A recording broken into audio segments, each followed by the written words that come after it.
In a significant turn of events, China's manufacturing sector has reached a 12-month high buoyed by robust orders that underscore the nation's resilience amidst global economic uncertainties.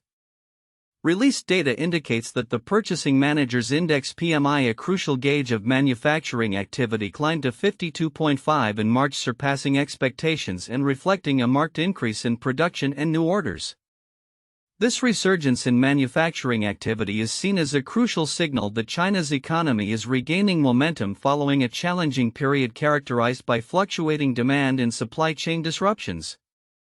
Stronger demand both domestically and internationally has driven this growth, said Liu Xiaochun, an economist at the Shanghai Academy of Social Sciences. The data reveals that manufacturing output surged as companies ramped up production in anticipation of increased consumer spending. Additionally, the easing of COVID-19 restrictions has provided a much-needed boost to operational capacities, with industries reporting improved supply chain conditions. Meanwhile, the positive manufacturing outlook comes as the United States grapples with significant shifts in its foreign aid policies, particularly under the Trump administration. As the U.S. has significantly cut back on foreign assistance programs, countries like China are stepping in to fill the void, particularly in humanitarian efforts. Following a devastating 7.7 magnitude earthquake that struck Myanmar, China has taken the lead in the international response, deploying rescue teams and committing substantial financial aid. Chinese rescue operations have already saved several lives, including a pregnant woman and a child, while officials have pledged $14 million in assistance. In stark contrast, the U.S. response has been notably subdued, with a team from the Agency for International Development (USAID) yet to arrive in the affected areas. Critics have voiced concerns that the reduction in U.S. foreign aid might inadvertently bolster the influence of authoritarian regimes on the global stage. The cuts in humanitarian aid are undeniable and could create a vacuum that countries like China and Russia are eager to fill, remarked Trevor Clark, UNICEF's regional chief of emergency. As the international community rallies to support Myanmar, the geopolitical implications of these developments are becoming increasingly evident. The U.S.'s absence from the immediate humanitarian response has left a significant gap, allowing countries like China and Russia to enhance their diplomatic clout while providing much-needed aid. In a region already fraught with civil conflict, the ongoing humanitarian crisis poses a unique challenge for foreign relations and disaster response dynamics. Looking ahead, the interplay between China's manufacturing expansion and its assertive foreign aid strategy will be pivotal in shaping its global standing. As China positions itself as a leader in international humanitarian efforts, it raises the stakes for U.S. foreign policy and its diplomatic engagement strategies. The coming months will likely reveal how these developments influence not only regional stability in Southeast Asia but also the broader balance of power in international relations. With President Trump signaling a willingness to engage with Chinese leadership, the prospect of a summit could further complicate the geopolitical landscape as both nations navigate the delicate balance of cooperation and competition. Hu Dehua, the son of the late reformist Chinese leader Hu Yaobang, has passed away at the age of 76 in Beijing due to a heart attack.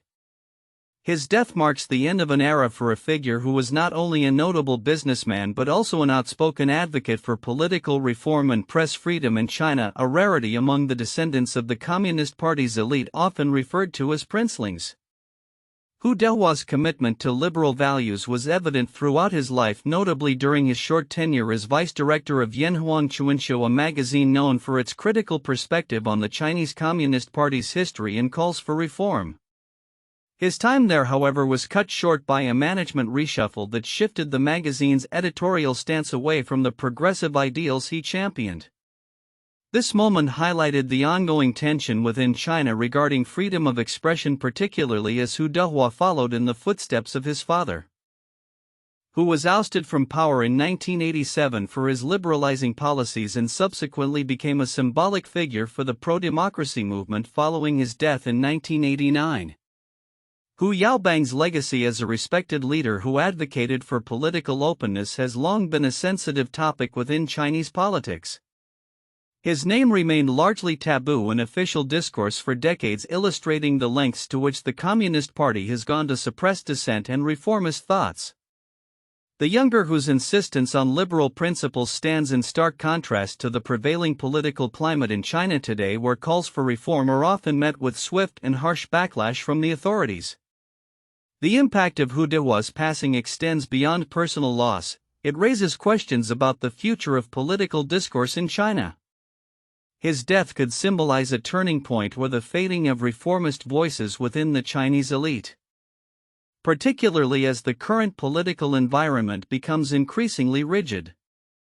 Observers of Chinese politics will be closely watching whether Hu Dehua's legacy can inspire a new generation of leaders to advocate for change or if the status quo will remain unchallenged. In conclusion, Hu Dehua's life and work reflect the complexities of navigating reformist ideals within an authoritarian regime. As China continues to grapple with its political identity, the loss of such a vocal advocate for liberal values may leave a significant void. The future of political reform in China remains uncertain, but the memory of Hu Dehua's contributions may serve as a beacon for those who continue to seek change in an often repressive environment. In a significant boost for the global economy, recent reports reveal that China's manufacturing sector has reached its highest level in over a year, driven by robust orders and the impact of government stimulus measures. Concurrently, the United States is pivoting its trade policy under the Trump administration, focusing on sectoral agreements that aim to secure America's position in advanced technologies and critical minerals. These developments reflect a dynamic landscape in international trade and economic recovery, with implications for global supply chains and geopolitical tensions. On March 30, 2025, China's National Bureau of Statistics reported that the official Purchasing Managers' Index (PMI) surged to 50.5 in March, marking the fastest expansion since March 2024. This increase, surpassing the neutral threshold of 50, indicates a recovery in manufacturing activity buoyed by infrastructure spending and resilient exports despite looming U.S. tariffs. Julian Evans Pritchard, head of China Economics at Capital Economics, noted, "Infrastructure spending is ramping up again, and that exports have so far remained resilient in the face of U.S. tariffs." The data also highlighted improvements in production and new orders, although the employment subindex fell, suggesting ongoing challenges in the labor market. As China seeks to stabilize its economy amid escalating trade tensions, U.S. trade negotiators are pursuing a new sectoral trade policy, evidenced by recent discussions with India regarding a multi-sector bilateral trade agreement. The move is part of a broader strategy by President Trump to secure America's dominance in critical industries, notably semiconductors and artificial intelligence. The U.S. Trade Representative Jamieson Greer emphasized that these sectors are vital for future trade agreements, indicating a shift towards protecting industrial competitiveness from geopolitical threats posed by China. The urgency for this pivot stems from China's ambitious Made in China 2025 initiative, which seeks to establish the country as a leader in 10 critical industries, including advanced computing and AI. As China aggressively invests in its semiconductor capabilities, projections suggest that by 2027 it will control 32% of the global semiconductor production capacity, surpassing both Taiwan and South Korea combined. This trajectory raises concerns among U.S. lawmakers about the potential erosion of American technological leadership. In light of these challenges, the proposed sectoral trade agreements aim to enhance U.S. supply chains by securing critical inputs and diversifying sources of essential materials such as lithium and cobalt, which are crucial for battery production and other advanced technologies. Notably, China currently dominates the global battery market, producing over 75% of all batteries and controlling a significant portion of critical minerals essential for semiconductor manufacturing. However, the U.S. faces obstacles in expanding its production capabilities. For instance, China's recent ban on the export of low-grade gallium and germanium has heightened concerns about dependence on Chinese resources. To combat this, the U.S. must adopt a dual-track approach, increasing domestic mining operations to bolster supply chains while simultaneously negotiating critical mineral agreements with strategic allies. The success of this new sectoral trade policy hinges not only on the identification of key industries but also on effective collaboration with industry stakeholders and congressional input to ensure a cohesive national strategy. The administration's ability to respond creatively to trade challenges, perhaps through the establishment of a mineral trade defense pact or a coalition to counteract China's subsidized exports, will be critical in shaping a resilient economic future. As these developments unfold, they underscore the intricate interplay between national security, economic stability, and international relations. The ongoing recovery in China's manufacturing sector alongside the U.S. shift towards sector-specific trade policies reflects a broader effort to navigate an increasingly complex global landscape marked by competition and cooperation. Looking ahead, the coming months will be pivotal as both nations strive to solidify their positions in the global economy while addressing the underlying challenges posed by each other's trade practices. In a significant shift in military strategy, the United States has declared its intention to prioritize the defense of Taiwan against potential Chinese aggression. This pivot, articulated in a memo from U.S. Secretary of Defense Pete Hegseth, underscores the increasing tensions in the Indo-Pacific region and the growing concern over China's military ambitions. The memo, part of the interim National Defense Strategic Guidance, emphasizes that deterring a possible invasion of Taiwan is now a central focus of U.S. defense policy. The document, which surfaced recently, outlines a comprehensive strategy aimed at enhancing the U.S. military presence in the region. This includes the deployment of bombers, uncrewed surface vessels, submarines, and specialized units, all designed to bolster Taiwan's defense capabilities. Hegseth's memo describes this approach as a denial defense strategy aimed at preventing a rapid Chinese takeover of Taiwan while simultaneously ensuring the security of the U.S. homeland. China is the U.S. Department of Defense's sole pacing threat in denial of a Chinese fait accompli seizure of Taiwan, while simultaneously defending the U.S. homeland, is the department's sole pacing scenario, Hegseth stated. This stark acknowledgement of China's potential military actions reflects a broader reassessment of U.S. military priorities, which have historically balanced threats from multiple global actors. The memo's release coincides with a call for Taiwan to significantly increase its defense spending. Analysts believe this is a clear indication that the U.S. expects Taiwan to take a more proactive role in its own defense amidst escalating threats from Beijing. Democratic Progressive Party legislator Chen Quanting emphasized the importance of Taiwan responding to the U.S.'s strategic adjustments. Taiwan should invest more resources to bolster its capacity for self-defense. This sentiment echoes the views of defense experts who argue that Taiwan must recognize the U.S.'s commitment to regional stability and enhance its military capabilities accordingly. Hegseth's memo also indicates a strategic shift away from traditional allies in Europe and the Middle East, suggesting that these regions should assume greater responsibility for deterring threats posed by Russia, North Korea, and Iran.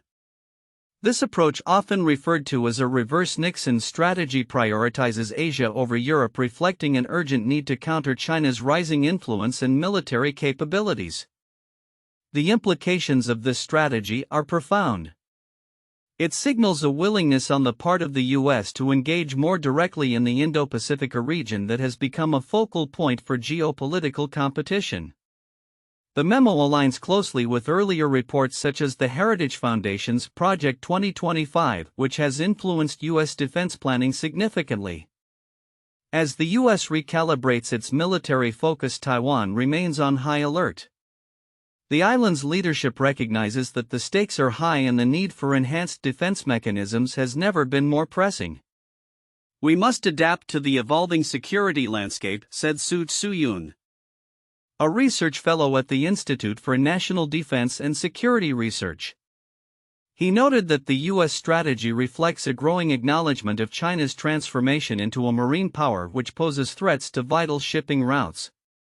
In conclusion, as the U.S. intensifies its commitment to Taiwan's defense, the region stands on the precipice of significant military and geopolitical changes. The unfolding events will not only shape U.S.-China relations but also redefine the security dynamics in the Indo-Pacific. As nations navigate this complex landscape, the future of Taiwan and its defense capabilities will be pivotal in the broader context of international security. In a significant diplomatic maneuver, Chinese President Xi Jinping is poised to embark on a three-country tour of Southeast Asia in mid-April 2025. As Beijing intensifies efforts to strengthen its regional ties amid growing concerns over U.S. foreign policy under the second Trump administration.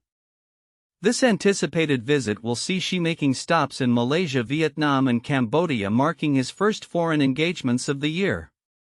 Sources familiar with the plans indicate that Xi is expected to spend 3 days in Malaysia, building on the productive discussions held during his previous meeting with Malaysian Prime Minister Anwar Ibrahim in November. One diplomatic source noted that the upcoming visit will definitely be good for enhancing bilateral ties between China and Malaysia, reflecting China's strategy to position itself as a reliable partner in the region. The backdrop of Xi's tour is notable, particularly as the geopolitical landscape shifts. The uncertainty surrounding U.S. commitments to Southeast Asia has been accentuated by Trump's administration, which has ambiguously questioned the value of long-standing alliances. In this context, China aims to present itself as a credible and responsible regional partner, countering apprehensions regarding U.S. intentions and influence. China's relationship with ASEAN countries has long been defined by deep economic ties, yet territorial disputes, particularly in the South China Sea, continue to pose challenges.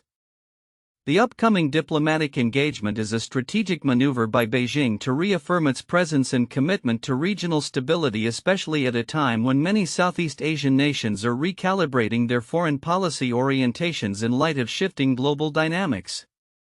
On a parallel note, Bangladesh's recent pivot towards China underscores the evolving geopolitical landscape in South Asia. Chief Advisor Mohammad Yunus's visit to Beijing from March 26 to 29 marked a significant shift in Bangladesh's foreign policy, signaling a growing reliance on China as its primary economic partner. This visit was Yunus's first official bilateral trip abroad following a political transition in Bangladesh, reflecting a broader trend of countries reassessing their alliances and partnerships.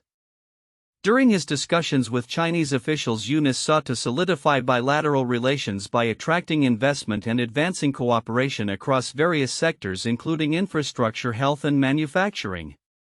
Notably, the two countries signed 8 memorandums of understanding, paving the way for significant Chinese investment in Bangladesh's industrial landscape. China has pledged $2.1 billion in loans and investments, focusing on crucial projects such as the modernization of Mandla Port and the establishment of industrial zones. The participation of China in Bangladesh's Teesta River project is particularly noteworthy, as it represents a shift in regional dynamics traditionally dominated by India.